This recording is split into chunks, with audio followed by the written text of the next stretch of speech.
एक दफा का जिक्र है। एक फार्म हुआ करता था और एक भूखा भेड़िया वहाँ भेड़ के बच्चों में से किसी बच्चे को चुराना चाहता था। आ जाओ मेरे पास आ जाओ। यहाँ आओ, देखो मेरे पास क्या है। आ जाओ शिपी, ship ship ship ship ship.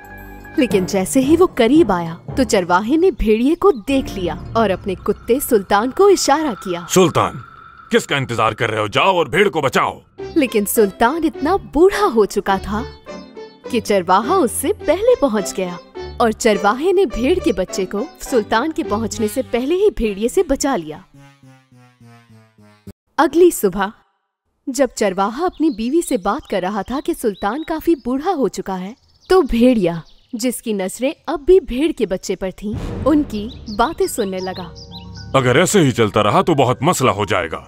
हमारा डॉग हमारे घर की कैसे हिफाजत करेगा अगर वो दिन की रोशनी में भेड़ों की हिफाजत नहीं कर सकता? आपने बिल्कुल ठीक कहा, लेकिन हमें सुल्तान को इस घर से निकालना होगा। अगर उसकी वजह से कोई हमारी भेड़ें ले गया तो हम क्या करेंगे?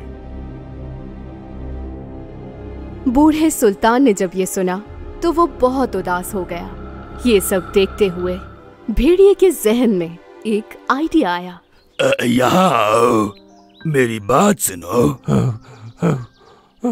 डरो नहीं। मैं यहाँ भेड़ों के लिए नहीं आया, बल्कि इस बार मैं तुम्हारे लिए आया हूँ। क्या तुम मुझे खा जाओगे? मेरा आज का दिन वैसे ही बहुत बुरा गुजरा है। नहीं, लेकिन तुम्हारा मालिक तुम्हें जल्द घर से बाहर निकाल देगा। मेरे पास एक ऐसा प्लान है जिससे तुम उनकी नजर में हीरो बन जाओगे। भेड़िए की ऑफर के बारे में सुल्तान को तजस्सुस होने लगा। कल जब तुम भेड़ों को चराने के लिए साथ आओगे तो अचानक तुम उनसे अलग हो जाना। उसके बाद मैं वहाँ आकर एक भेड़ को अगवा कर लूंगा और फिर। क्या? नहीं, हरगिज नहीं। नहीं, पहले मेरी पूरी बात सुनो। मैं सिर्फ दिखावा करूंगा अगवा करने का और फिर छुप कर उसे तुम्हारे पास ले आऊंगा। फिर तुम उसे अपने मालिक के पास ले जाना तो तुम हीरो बन जाओगे। क्या ख्याल है? लेकिन मैं कैसे तुम पर भरोसा कर सकता हूँ? और बदले में तुम मुझे कुछ मुर्गियाँ ला देना पेट भरने के लिए, तो हिसाब बराबर। सुल्तान ने भेड़िए की ऑफर एक्सेप्ट कर ली। अगली सुबह चरवाहा अपनी भेड़ों को चराने के लिए निकला और कुछ देर बाद सुल्तान उनसे अलग हो गया। क्या तुमने सुल्तान को कहीं देखा? नहीं देखा, वो यहीं कहीं आसपास ही होगा। क्या मुसीबत है? मैं इस बूढ़े सुल्तान से अब तंग आ चुका हूँ। थोड़ी देर बाद बूढ़ा सुल्तान एक भेड़ को सबसे अलग करके कोने में ले गया। भेड़ सबसे अलग होकर परेशान हो गया और खौफ के मारे इधर उधर देखने लगा। और अचानक झाड़ियों के पीछे छुपा हुआ भेड़िया सामने आ गया।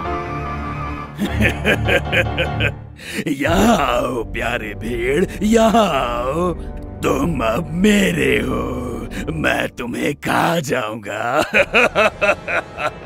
भेड़िया भेड़ की तरफ बढ़ने लगा, लेकिन वो जैसे ही आगे बढ़ा कुछ ऐसा था जो उसने नहीं देखा था और वो अचानक एक गड्ढे में जा गिरा। ये क्या हो रहा है? ये तुम लोगों ने क्या किया मेरे साथ?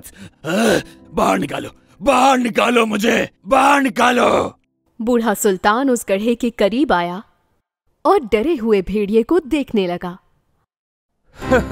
तुम्हें लगा कि मैं बूढ़ा हो चुका हूँ और तुम्हारी बातों में आ जाऊंगा?